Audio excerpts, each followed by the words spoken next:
Welcome in to 101 Sports, the only one for your original sports commentary and analysis. We have reached the Final Four of March Madness, so it's time to give our Final Four preview and prediction. Let's get into it.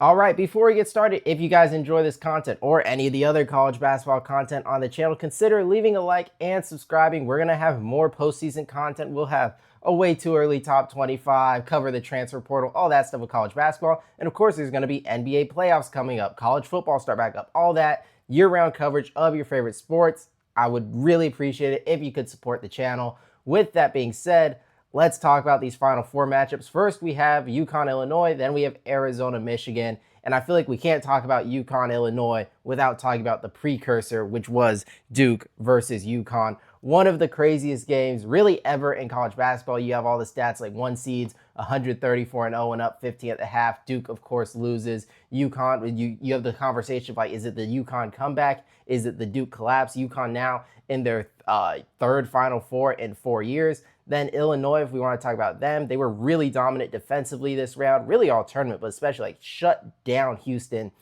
really all game. But in that second half where they went on a run, Houston could just not get anything going. And then against Iowa, the toughest game they had all tournament in terms of how competitive the game was. They had, again, another run late where it's just they hit that run.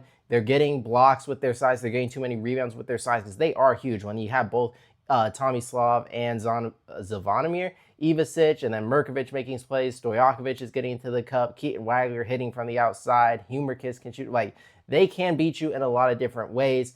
Transitioning to the West and the Midwest, that's where we have really the favorites of this tournament, the teams that I think all college basketball season have looked like the best teams in the sport. Duke had a short stint and ended up getting the number one overall seed, but I said coming into the tournament, I would have U of A number one. I made a prediction model, had Michigan 1, U of A 2. I think most signs indicated these were the two best teams, and it's why if you look through my brackets, it's virtually all Arizona or Michigan. There's a couple of Duke mixed in. I may have made a Florida, but for the most part, I was pretty sure Arizona or Michigan was going to win the national title, and here we are. They've looked like two best teams. Purdue did give Arizona a bit of a scare, but in the second half, where they shift into high gear, you can see how dangerous this team is. And it was freshman playmakers, Koa Pete and Braden Berries and Karchenkov all stepping up. Of course, Jaden Bradley made plays, and then when Purdue got behind, like, it was over.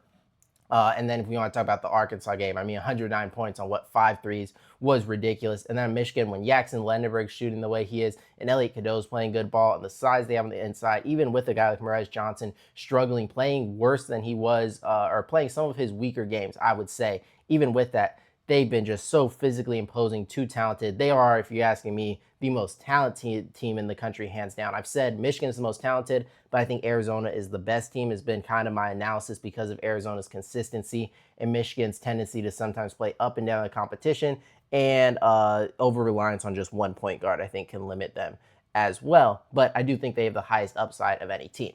And that sets the stage for our Final Four, where we can get into our picks and the preview. And I'm going to start with UConn, Illinois, because I'm going to say this on the front end. It kind of feels like one game's the national championship and one game is fighting for second place. Now, I know UConn's won 2 of the last 3. I know the history. I know Illinois has size and they look dangerous, but I think most people would agree UConn versus Illinois, the winner of that game is losing to the winner of Arizona, Michigan. I'm sorry. It's just the way it looks right now. Arizona, Michigan look like two really worthy, talented teams. UConn, Illinois look like a really good team, or two really good teams, one of which is kind of lucky to be here. I'm sorry, there's something in front of my face. I can't quite get it, it seems. But one team is lucky to be here and probably should have lost to Duke. Now, I give all the credit. Danny Hurley, great coach. Braylon Mullins, huge shot. Alex Caravan, clutch at the end. It was really good against, why am I blanking? Michigan State, he was really good. Terrace Reed's been good all tournament. Silas Demery led the comeback against Duke. But this isn't even one of, as up to the par of like the 4 seed UConn team that won. I know they're a higher seed, but I think most people agree that 4 seed where you had Sonogo and you Klingon was better. And then, of course, the 1 seed UConn was just a force to be reckoned with. This is not that UConn team. And if we're going to break down UConn, Illinois, I do think you start in the Illinois aspect talking about Illinois size, because we saw UConn early lean on Terrace Reed a lot. He did damage, a ton, 31 and 27 against Furman was pretty ridiculous. But he won player of the region, and he was pretty hard to handle for most teams in all 4 games. Now going up against Illinois, where they have size to throw at you. You have the Ivisic brothers. Zvonimir is going to give you the shot blocking. Tomislav is going to be more of a stretch big who can, post up a little bit. But they have the size to throw at you, and they rebound ridiculously well, and they don't foul. That's really their advantage. They're going to get a ton of rebounds, so you're going to have more possessions most likely, and they're not going to foul you, so you're not going to get easy buckets either. So for UConn, what does that mean? Is Tarris Reed going to have a huge game? Probably not. You're going to be reliant on guys like Karaban, who just had 5 points. Braylon Mullen, who, yes, just hit a big shot, but has really struggled to shoot the ball. Solo ball, Silas Demery. I think you're going to rely a lot on this perimeter play. And then it's like, are you going to outplay Illinois' guys? Because you're looking at Keaton Wagler, who's probably the best guard in this game, I would say. And then Keelan Boswell, when he's not getting into foul trouble, he's a big difference maker as well. So I just think Illinois has the size advantage. And when you have this combination of great rebounding and not fouling, that's a recipe that's just going to beat a lot of teams, especially when Illinois has the talent advantage or you're even, which I would say with UConn, it's a pretty close matchup in terms of talent. One advantage, or I'm sure there's more than one advantage, but the area I want to point out for UConn is the coaching. Brad Underwood, he's done a really good job at Illinois. They made the Final Four, obviously. But he's never been to the Final Four before. And this is going up against Danny Hurley, arguably the best coach in college basketball right now, who's been going to his third Final Four in 3 years. He's been there. He's done this. And you look at UConn, yes, part of you can look at Duke, did Duke collapse? Sure, there's an element of that. But I do think you also have to look at, there's a championship medal and championship DNA, whatever you want to call it, with UConn, built into this program. They perform really well in March, year in, year out as a program, really, or when they get there as a program, but especially under Danny Hurley, they're just always such a tough out, and having that edge makes it really hard to pick against them. When it comes down to making my pick, I'm torn between kind of feeling the madness of March and what is this intangible stuff UConn has and what they seem to have a lot of years in this tournament where it's you just don't want to pick against them when they're on a run like this. But I think UConn is more talented in a lot of aspects. I think they're going to have great guard play. They're not going to make the mistakes we saw Duke make. They don't foul, so UConn's not going to get to the line a bunch, which hurts a lot of what they do, I think. And just the interior presence of a guy like Ivisic, as well as the shot making from the outside.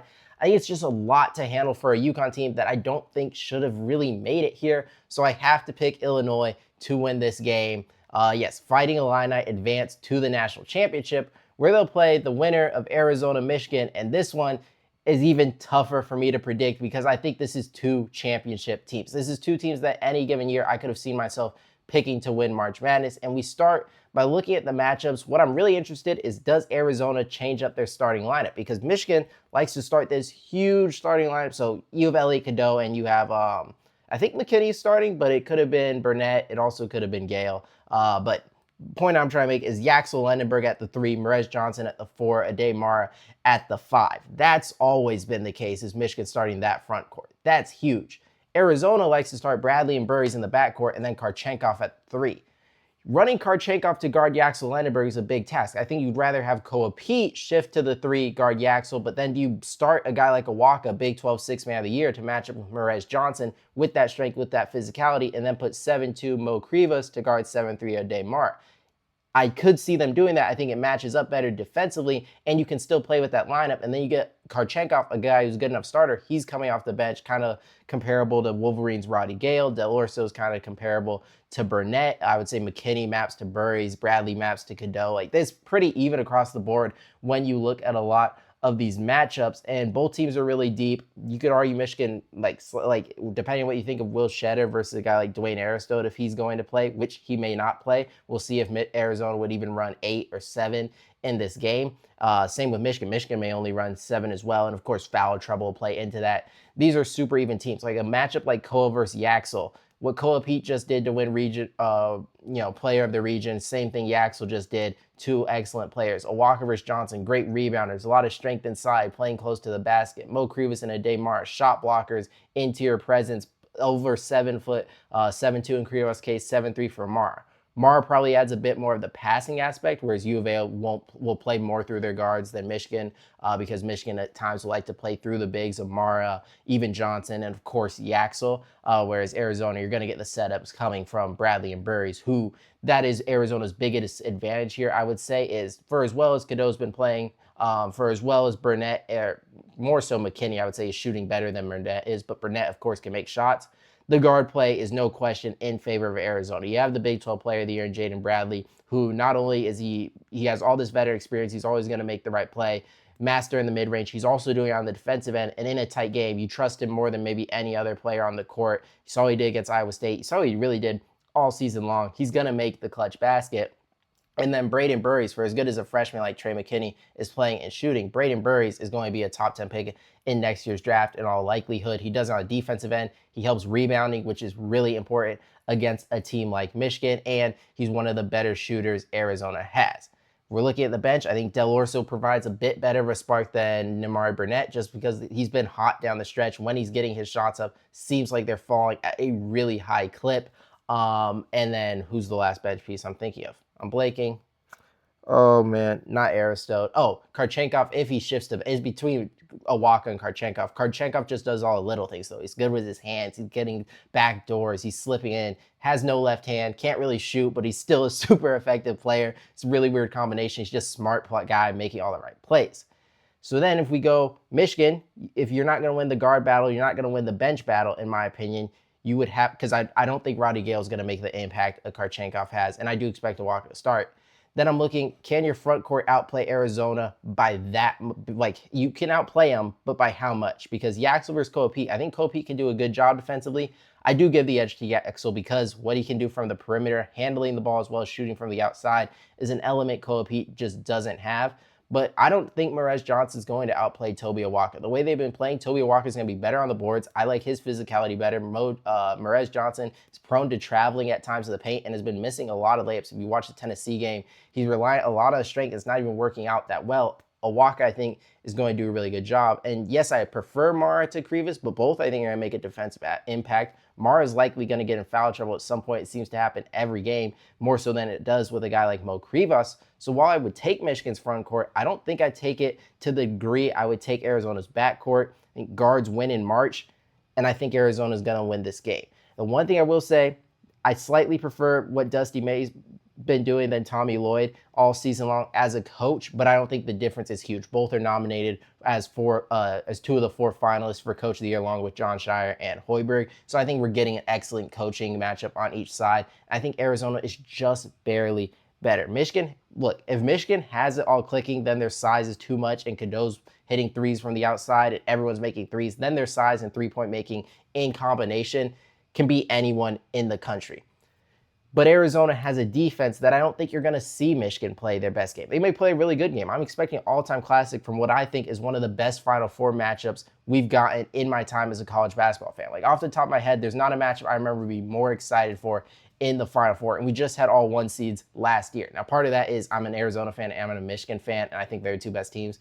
But like, just going back through the years, even last year with all 1 seeds, I think this is better than Duke versus Houston was on paper. I think it's better than Florida Auburn. I think it's the best matchup we could have gotten, the one we've been waiting for all year long. I expect a down-to-the-wire classic, but I like Arizona better in the clutch. I think they're better at guard play, and I think that is the difference. Arizona advanced to the national championship. And then it's a no-brainer for me. If I could see Michigan beating Arizona, I could see Arizona beating Michigan. I could even see UConn beating Illinois, even though I'm picking Illinois. But when it comes to the final, there's no way I'm picking anyone but the Arizona-Michigan winner to beat the other side. So I'm picking Arizona to beat Illinois. They have the size where Illinois won't be just like, that won't be a big disadvantage for Arizona. Same thing if Michigan were to make it there. I mean, we saw Michigan handle Illinois in the regular season. And I think Arizona will win this game. Not like blow them out by like 20, but pretty handily. I think Arizona is the type of team that Illinois, like, you're going to have a tough time not fouling Arizona. They get to the line a lot. I think that would really test Illinois' defense, because if you're not fouling them on the inside, then they're just scoring on you. Like, that just is what it is, and that's what it's going to be. Arizona, I think, would win this game. The one caveat I would say is if Arizona and Michigan just go like overtime game, absolute battle, 2 best teams in college basketball, laying it all on the line, and they're just gassed on Monday, come out flat against Illinois or UConn if one of those teams had an easier time. That's the one worry I would have, but I think that's tough to predict. I think more likely scenario is the best team wins the game against Arizona, Michigan, and then is a too much of a powerhouse for Illinois or UConn to beat. So give me Arizona to win the national championship over the Illinois Fighting Illini. With that being said, that is my official Final Four preview and prediction. Make sure to comment your picks for each of these games as well as your national champion down below. Make sure to leave a like, subscribe, and I'll see you guys next time. Thank you all for watching.